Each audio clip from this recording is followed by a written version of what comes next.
As you know, we are going over to London to participate in the McRobertson International Race from London to Australia. Octubre de 1934.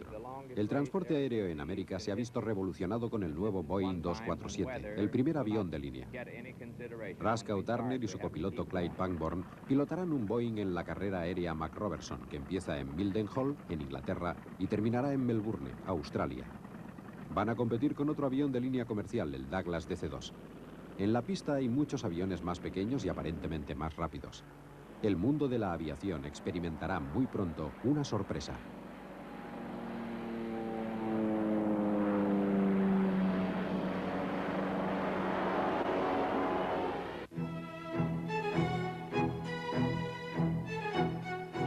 El Museo Nacional del Aire y del Espacio de la Institución Smithsoniana es el museo más visitado del mundo.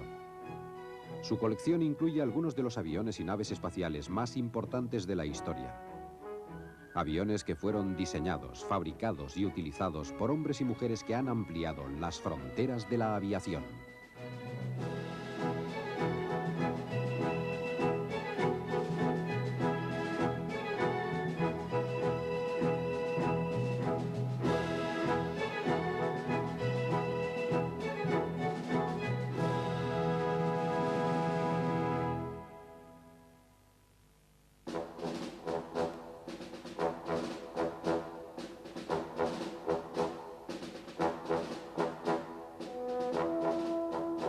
A finales de los años 20, el transporte aéreo se estaba desarrollando rápidamente. Cuando Henry Ford se dispuso a fabricar aviones presentando el trimotor en 1926, la garantía de la marca Ford convenció a mucha gente que no había volado nunca de que el transporte aéreo ofrecía seguridad suficiente.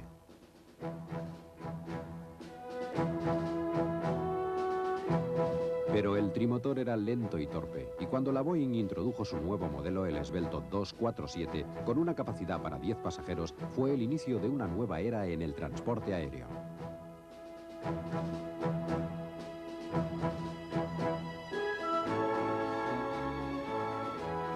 El Boeing 247 podía volar a casi 5 kilómetros por minuto y transportaba pasajeros cruzando América en 19 horas. Pero su período de gloria fue muy breve.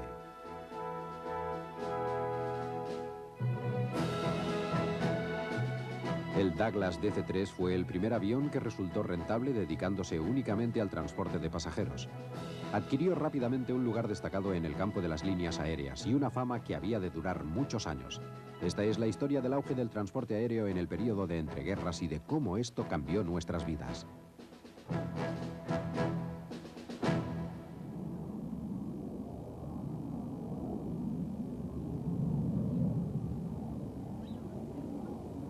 Hoy en día esta imagen nos es del todo familiar. Aviones con cientos de pasajeros aterrizan y despegan de los aeropuertos de todo el mundo a cada instante.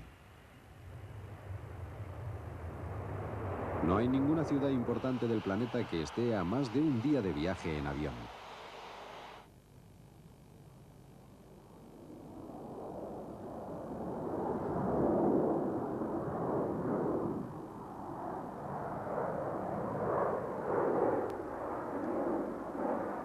A principios de los años 20, pocos niños podían imaginar que en el lapso de su vida vivirían semejantes progresos técnicos. Cuando Henry Ford entró en la industria aeronáutica en 1925, ya se había firmado el Acta de Calais, que permitía hacer contratos privados para los servicios aéreos de correos. Las compañías con éxito rentabilizaban la empresa con los servicios de correos. Ford compró una empresa que pertenecía al diseñador William B. Stout y lanzó uno de sus aviones estrella, el 28T, un avión de carga y de correos. Lo llamó The Maiden Deer Boar. Stout estaba influido por los prestigiosos modelos de avión del diseñador alemán Hugo Junkers. El 28T tenía un solo motor, pero el nuevo motor ultraligero animó a Stout a probar un modelo de 3 motores. El primer trimotor, el 3AT, tenía un aspecto bastante extraño.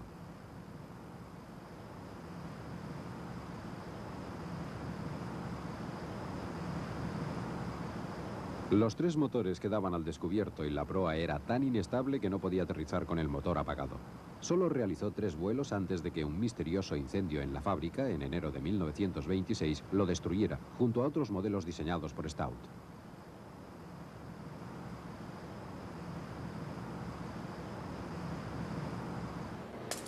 En 1927, los pasajeros para vuelos de largo recorrido tenían que estar curtidos. Volar junto al correo en las estrechas butacas para pasajeros del Boeing 40 que hacía el recorrido Chicago-San Francisco, justo detrás del ruidoso motor de 410 caballos, no debía ser una experiencia especialmente agradable. A pesar del acta de comercio aéreo, en aquel momento no todos los pilotos que transportaban pasajeros tenían permiso para ello. Volé un martes y el sábado llevé a mi primer pasajero, que era mi hermana, a primera hora de la mañana, y enloqueció. El 19 de mayo de 1927, el primer viaje de Nueva York a París realizado por Charles Lindbergh despertó un enorme interés. Cuando me enteré aquella mañana, el 22 de mayo, si mal no recuerdo, de 1927, anuncié a mi familia, a mi padre, mi madre y mi hermana, a la hora del desayuno, que había decidido ser aviador. Mi madre me dijo: eso está muy bien, Tony, pero recuerda que debes ser un buen aviador. De hecho, el primer recuerdo que tengo de mi vida es estar sentado en una valla mirando a Lindbergh cómo desfilaba cuando llegó a Brooklyn. Y a partir de entonces me interesé muchísimo por la aviación. Cuando fui un poco mayor, a los 7 u 8 años, volé un par de veces y vivía cerca de Curtis Field, desde donde despegaban muchos grandes pilotos. Por tanto, yo estaba muy metido, leía todas las revistas y estaba al corriente de todas las novedades referentes a la aviación. Y me convertí en el primer chico para todo de la aviación. Claro, en aquellos tiempos era necesario y había que hacer de todo, e hice de todo. Para mí de niño no había nada comparable a la aviación. Siempre que podía me embarcaba y me debían ver tan desdichado mirando desde la valla que no podían decirme que no cuando les pedía que me dejaran subir. Los profundos cambios sociales de los años 20 inspiraron todo tipo de excentricidades. La gente buscaba nuevas aventuras, pero la experiencia de una carrera a pie a través del continente o los maratonianos concursos de baile en la playa no podían competir con lo más excitante para todos: despegar pilotando una avioneta acompañados del profesor en una primera lección de vuelo. Me llevó a una cierta altura y perdió velocidad bruscamente para mostrarme lo que era. Puso el avión inclinado hacia arriba. Sentía cómo temblaba todo y de un golpe de timón lo puso proa abajo y me asusté. En los años 20 también hubo un boom en el número de personas que volaban como pasajeros. El nuevo trimotor de la casa Ford inspiraba confianza en el transporte aéreo. También estimuló la competencia: trimotor Midway, el Boeing 8. Solo se fabricaron 8 máquinas de este lujoso avión. Eran administrados por la Boeing Air Transport, que después de varias fusiones y absorciones se convirtió en United Airlines.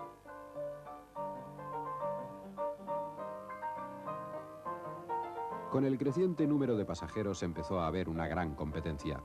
Las primeras compañías que utilizaban los trimotores fueron, entre otras, American Airways y Transcontinental Air Transport. Ofrecían al pasajero seguridad, un vuelo a una velocidad de crucero de unos 160 km por hora y 2 filas de butacas ligeras de mimbre. En 1930 la compañía aérea Boeing se convirtió en una compañía de transporte de pasajeros, la más importante de toda América. Controlaba también la fabricación de motores Pratt & Whitney y de propulsores Hamilton. Además, fue la pionera en la creación del servicio de atención al público durante el vuelo, las azafatas. Mientras tanto, Tony Lever, como muchos otros jóvenes americanos, todavía tenía problemas para aprender a volar. Esta vez lo paró de golpe. Hizo marcha atrás con el timón de dirección y empezamos a dar vueltas hasta que dio un revolcón y se quedó con la proa hacia abajo. Y empezó a girar en remolino. Me dio la impresión de que, en vez de nosotros, era el mundo que giraba. Y dimos un par de vueltas, y lo condujo a la derecha, y salió de ahí. Y para serle honesto, me llevé un susto de muerte.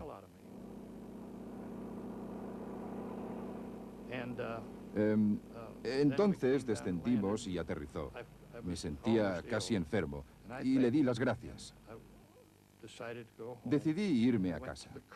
Me fui a la avenida a dar un paseo para airearme un poco. Y me encontraba tan mal que tuve que sentarme unos 15 minutos para recobrar la compostura. Y en esos 15 minutos pensé, quiero ser piloto más que nada en el mundo. Y ese vuelo me ha desanimado completamente, porque no creí que pudiera prepararme para resistir ese tipo de experiencia.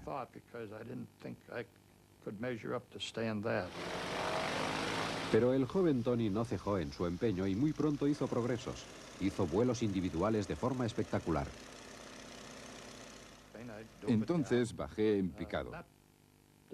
No me acerqué demasiado a tierra, pero iba muy rápido. No tenía indicador de la velocidad del aire, pero al volar oía un sonido silbante. Subí en ángulo abrupto y cuando vi que el contador de revoluciones del motor aminoraba, puse proa y al mismo instante, estando a velocidad constante de vuelo, por alguna estúpida razón, decidí girar a la izquierda.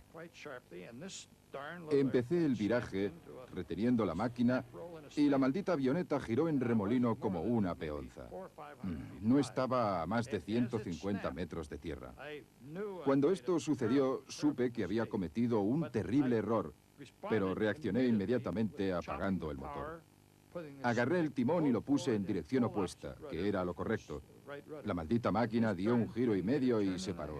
Casi volví sobre mi propio camino, por donde había venido. Si alguien me hubiera estado mirando, habría pensado, ese piloto está loco. El creciente número de gente que aprendía a volar estimuló también el diseño y producción de avionetas de transporte privado, pero era un lujo reservado a los ricos.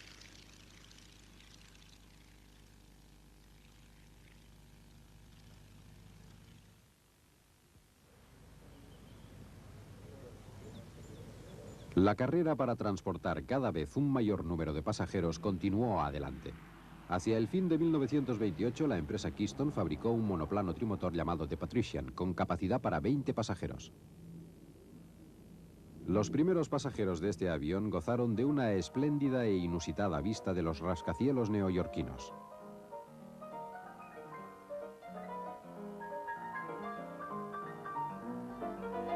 El primer Patrician fue puesto a prueba en un vuelo a través de América hasta Los Ángeles, ida y vuelta.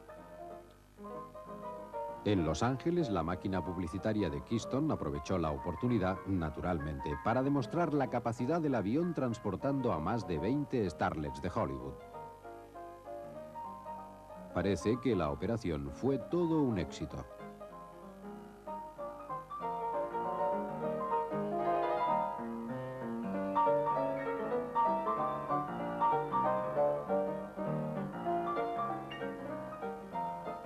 El primer Keystone Patrician que ofrecía sus servicios fue el alquilado a la Colonial Air Transport, llevando pasajeros de Nueva York a Boston.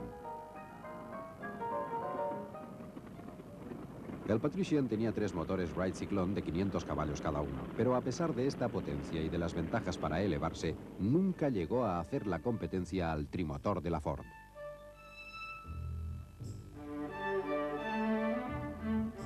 El Ford trimotor más famoso y eficiente fue el 5AT, presentado en 1928. Tenía motores Pratt & Whitney Wasp de 410 caballos cada uno y podía llevar 14 o 15 pasajeros.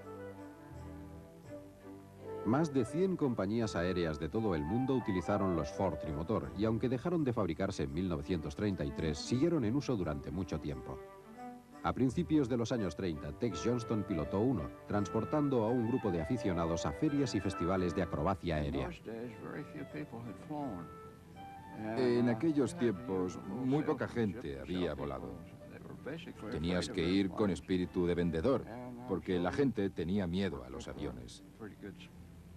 Teníamos que convencerles de la seguridad y las garantías de volar. A la mayoría de la gente le gustaba más volar en los aviones cerrados que en los abiertos. 3 de los cuales los utilizábamos para acrobacias. La casa Ford fabricaba todo el avión de metal, lo cual le proporcionaba una especial solidez. Era un avión básicamente estable, pero muy pesado de pilotar. Requería un esfuerzo físico considerable pilotar ese avión. Las fuerzas de control son considerables en los tres ejes: el longitudinal, el lateral y el direccional.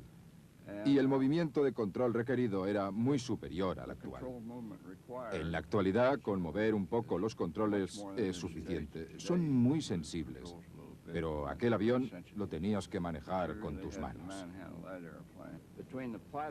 Entre el asiento del piloto y el del copiloto había una palanca así de alta.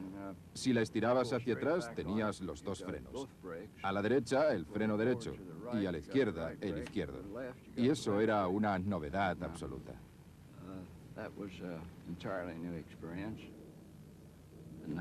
Y claro, la actuación no fue nada brillante.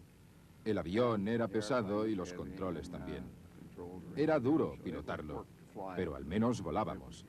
Y de eso se trataba. En cuanto a la comodidad de los pasajeros, era muy superior a la conocida hasta entonces. Al menos iban sentados en el interior de una cabina. Los aviones abiertos eran muy ruidosos, pero el Ford era muy cómodo. Tenía butacas de mimbre ultraligeras y el interior del avión era relativamente silencioso.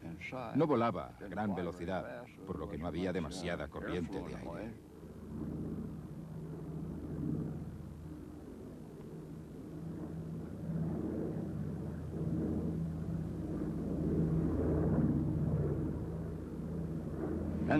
El rendimiento no era extraordinario, pero despegaba, volaba y aterrizaba. Y es lo que había en aquellos tiempos. Los tres motores dieron mucha confianza a la gente por el hecho de que la Ford lo había fabricado. La gente confiaba en la Ford y en los automóviles que fabricaba, por tanto pensaron que si fabricaban aviones serían seguros.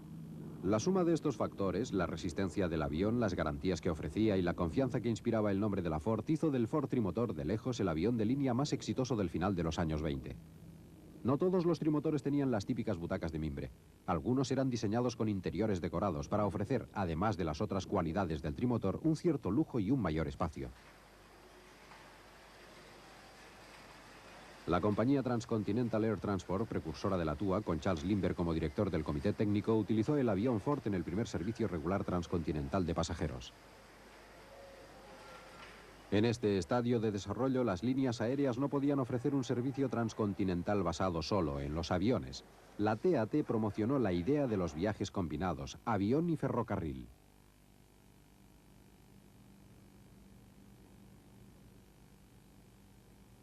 El plan de viaje transcontinental contaba con el avión y el tren.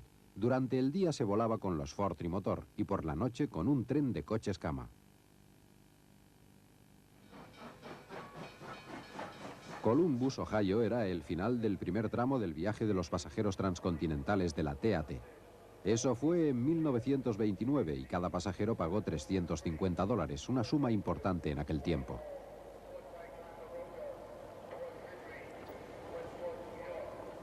A cada pasajero se le permitía llevar 14 kilos de equipaje para el vuelo. A las 8:15 de la mañana se despegaba de Columbus. El viaje en tren desde Nueva York a Columbus, hasta que el Ford trimotor aterrizaba en el aeropuerto de Los Ángeles, duraba 48 horas.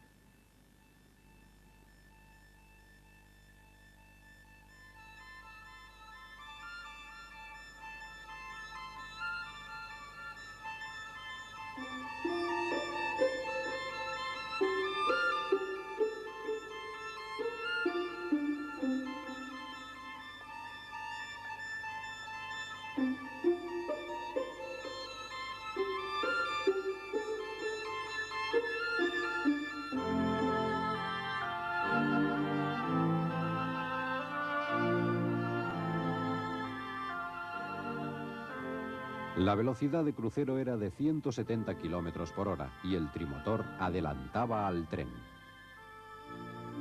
Los aviones de aquella época no podían volar por encima de las nubes. Un buen sistema de información meteorológica era esencial para la seguridad del servicio. La primera parada era Indianápolis. Al cabo de 2 horas en San Luis, una parada de 15 minutos para repostar y hacer una inspección mecánica. Después del despegue, almuerzo a bordo, rumbo a Kansas City.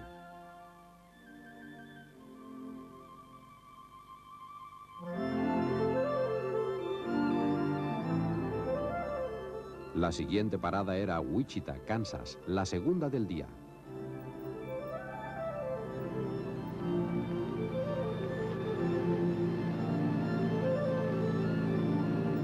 Westbound plane calling radio ground station at Wichita.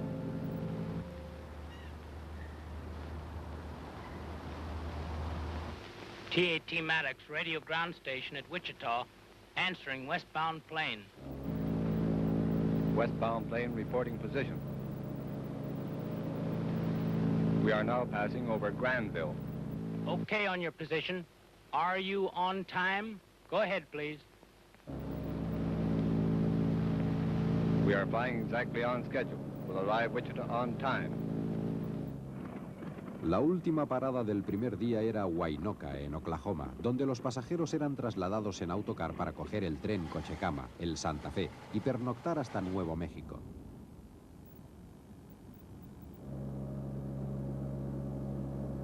A la mañana siguiente embarcaban en otro trimotor para cruzar Nuevo México y Arizona.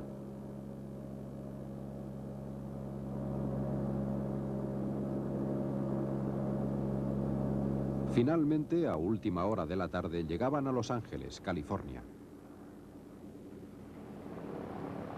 Plane from New York and the East, arriving 4:20 on time. El vuelo había durado 2 días, desde la salida en tren de Nueva York hasta el aterrizaje en Los Ángeles.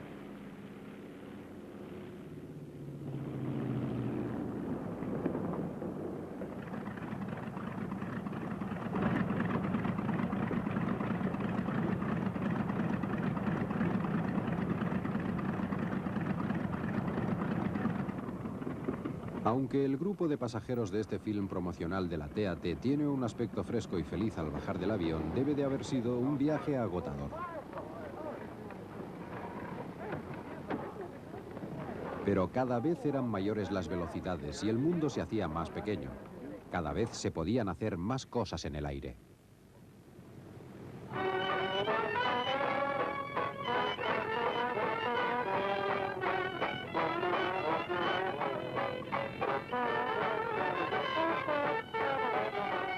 En abril de 1930, Henry Cox y su orquesta obtuvieron un sobresaliente actuando en pleno vuelo en un Ford trimotor sobrevolando el Curtis Field de Nueva York.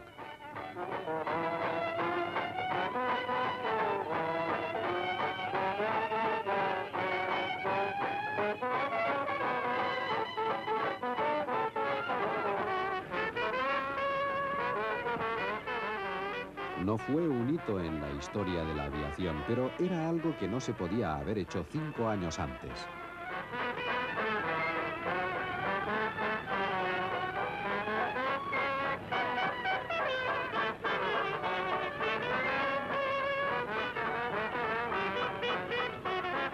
No todos los aviones de pasajeros y de correos de aquellos tiempos eran monoplanos trimotores. Los Curtiss Condors eran grandes biplanos con 2 motores, con capacidad para 15 pasajeros. Tuvieron éxito durante un tiempo, pero el mundo del transporte aéreo pronto iba a experimentar grandes cambios.